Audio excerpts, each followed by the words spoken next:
আসসালামু আলাইকুম viewers, welcome to my another new videos. তো এখানে আমি কথা বলছিলাম বাট কোনো রেকর্ড আর কি সাউন্ড ভালোভাবে শোনা যায়নি, এর জন্য আমি পরে ভয়েস ওভার করছি। তাই লিপসিংয়ের সাথে ভয়েস ওভারটা মিলবে না। যাই হোক, তো আজকে আমি আপনাদের সাথে শেয়ার করবো আমার শখের খামার বাড়ি, যেখানে আমি খামার করছি। অনেকটাও হয়ে গেছে, প্লাস গরু কদিন পরে কিনবো এই সপ্তাহে, শুধু তো শেষ, সামনের সপ্তাহে কি কিনবো। তো এখানে আসলাম গাছ গাছের চারা কিনতে, যেহেতু আমরা গাছ বুনবো এর জন্য। আর এখানে দেখতে পাচ্ছেন যে হাটে আসছিলাম, তো ভাবলাম একটা ডাব খাই। তো এই ডাবটা আমাদের থেকে 150 টাকা নিয়েছিল, বাট ডাবের পানিটা খুবই মিষ্টি ছিল, প্লাস ডাবের যে ভিতরে নারকেলটা ছিল সেটাও খুবই মিষ্টি ছিল।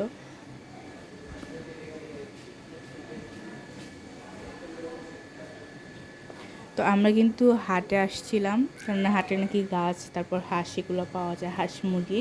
তো হাঁস মুরগিও কিনেছিলাম, ভিডিও করতে মনে নেই। তো এটা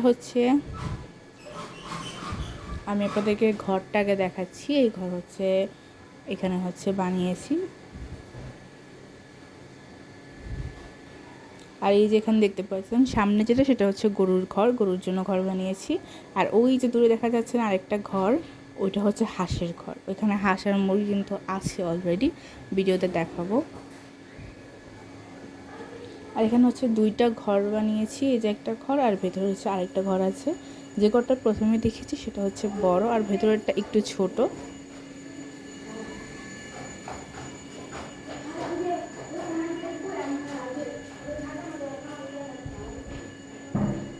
আর এই ঘরে যে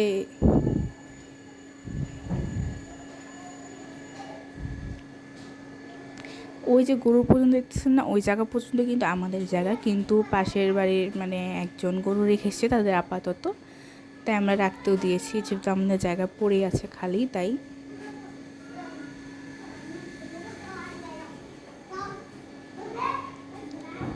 আর এটা ঘরের সামনে একটু বারান্দা করেছি।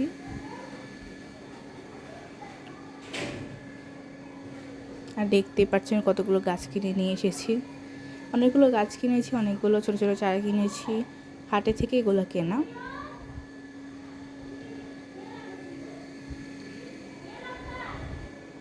তো এখনও কিন্তু আমাদের বাড়ির কাজ পুরোপুরি কমপ্লিট হয়নি, এই জন্য দেখতেই পাচ্ছেন অনেকটা এলোমেলো প্লাস নোংরা, এটাকে একটু ইগনোর করুন। তো এটা আমার ফার্স্ট ব্লগ, এর জন্য আমি অনেকটাই কনফিউজ ছিলাম, ভিডিও কীভাবে কাট করবো, এডিট করবো, প্লাস কী দেখাবো। এর জন্য অনেকবার একই জায়গায় হয়তো দেখিয়ে ফেলছি। তো এই যে হাঁসের বাচ্চা দেখতে পারতেছেন।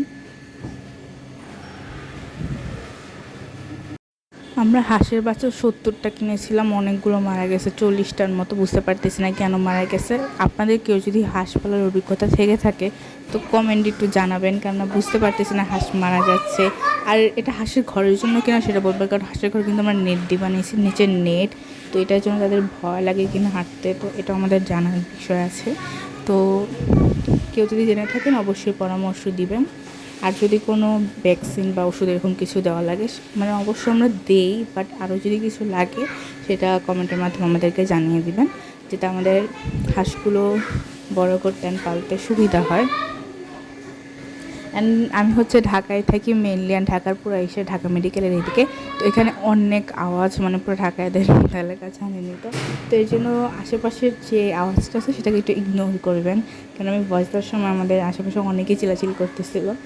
অ্যান্ড আমি যে পরের বছর দেবো এটারও কোনো নেই, এরপর আরও চিলাচিলি করবে, সেই জন্য এখন নিতেছে, এখন তুলনামূলক কম। এখানে কিন্তু অনেকগুলো মুরগি আছে, বাট এখানে নেট আছে দেখে ভালোভাবে দেখানো যায় নাই। এখানে এ পাশেও একটা মুরগি আছে, এ পাশে একটা মুরগি আছে।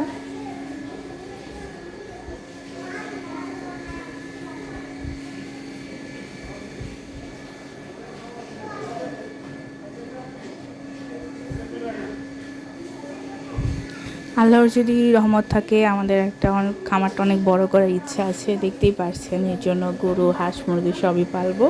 তো গরুর ঘরটা এখন কিন্তু অলরেডি তৈরি হয়ে গেছে। ভিডিওটা অনেক দিন আগের, রবিবারে ভিডিওটা করেছিলাম, বাট এডিট করার আলসামিতে আর হয় নাই এডিট করা। আমাদের জায়গা কিন্তু অনেক বড়, আমাদের জায়গা 20 শত, তো বুঝতে পারতেছেন অনেক বড়। ক্যামেরাতে ছোটো দেখাচ্ছে, আর আমরা কিন্তু এখানে জাস্ট খুঁটি দিয়ে আর কি বোঝাচ্ছে আমরা জায়গা কতটুকু, যেহেতু বাউন্ডারি দেওয়া নেই এর জন্য বুঝতেও পারবেন না কতটুকু, তো এই জন্য বলে দিলাম। এটা হচ্ছে বাড়ি, দেখতে পাচ্ছেন কতটা অগোছালো, যেহেতু গুছাই নিয়ে গেছে। আর এখানে দেখতে পাচ্ছেন একটা নারকেল গাছ, এটা সে কিনে এনেছিলাম, এটা বুনবো এর জন্য, মানে রোপণ করব।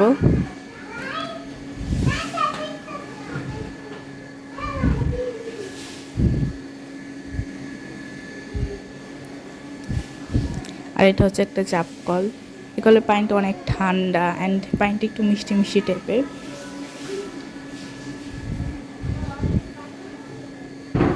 আর যেহেতু ঘর কমপ্লিট হয় নাই, তো যে যাকে মানে যে এখন আপাতত এই ঘরে থাকছে, দায়িত্বে আর কি আছে, খামারের দায়িত্ব পালন করতেছে, তো সে এখন এখানে থাকে। যেহেতু ঘরে রং করছিল মনে হয় 2 দিন আগে, তো রং শুকানোর জন্য তাকে বলছিল যে বাহিরে আর কি রং ঘরে না যাইতে।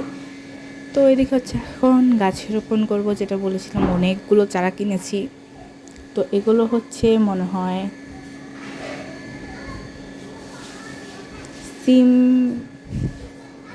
সিমের মেবি সিম চারা মনে হয়।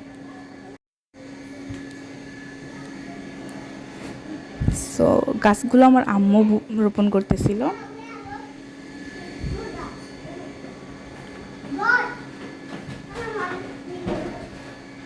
আর এটার পাশে যে বাঁশ দেখতেছেন, এটার অপোজিটেও আমাদের জায়গা, এখানে হচ্ছে লাউ গাছ বুনেছি, জাংলাও দেওয়া আছে উপরে।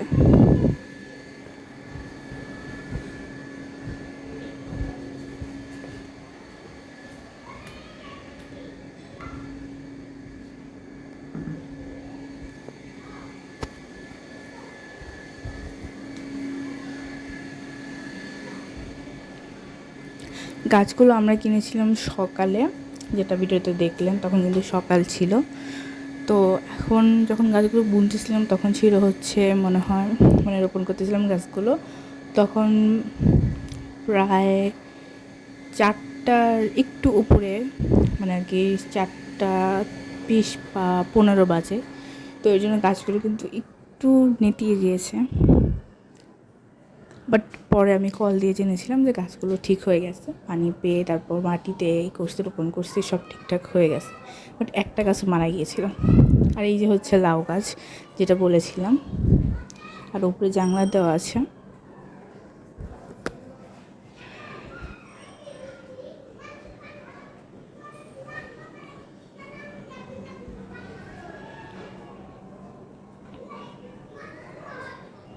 এখানে আম্মু বুনেছিল সিম গাছ, মরিচ গাছ, পেঁপে গাছ, আর কাঁঠাল গাছ, তারপর নারকেলের গাছ, আরও অনেকগুলো গাছ হচ্ছে রেখে আসছিল, পরে সে বুনবে, যে আর কি দায়িত্ব আছে সে বুনে দিবে। আর যেগুলো চারা কিনছিলাম সেগুলো তো ভিজিয়ে রাখতে হবে, অনেক কিছু করতে হবে, তো ওগুলো হচ্ছে ওদিন আমি বের করিনি, উনি নিজের মতো করে ভিজিয়ে টিজিয়ে বুনে ফেলবে। তো যেগুলো নিতে গিয়েছিলাম সেগুলো তাড়াতাড়ি করে বুনে ফেলতেছিলাম, আর যেগুলো ইম্পর্টেন্ট আর কি আম্মু নিজের হাতে বুনে আসতে চাইছিলো, এই জন্য বুনছিলাম, রোপণ করছিলো। আর যেহেতু আমরা ঢাকায় থেকে প্রতিদিন যাওয়া সম্ভব না, তাই হচ্ছে এরকমটা। এখন হচ্ছে পেঁপে গাছ রোপণ করতেছে, দেখতে পাবেন পেঁপে গাছগুলো কিন্তু অনেক ভালো আছে, এখন স্ট্রং আছে।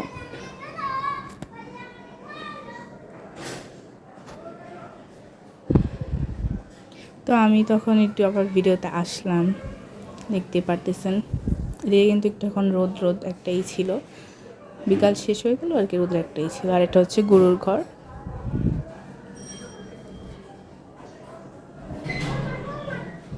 তো আশা করছি ভিডিওটি ভালো লেগেছে, এবং কোনো উপদেশ বা সাজেশন থাকলে আমাদেরকে জানাবেন। আজকের ভিডিওটি এখানেই শেষ করছি। সবাই ভালো থাকবেন, সুস্থ থাকবেন, এবং আমাদের জন্য দোয়া করবেন যেন আমাদের খামারটা আমরা বড় করতে পারি।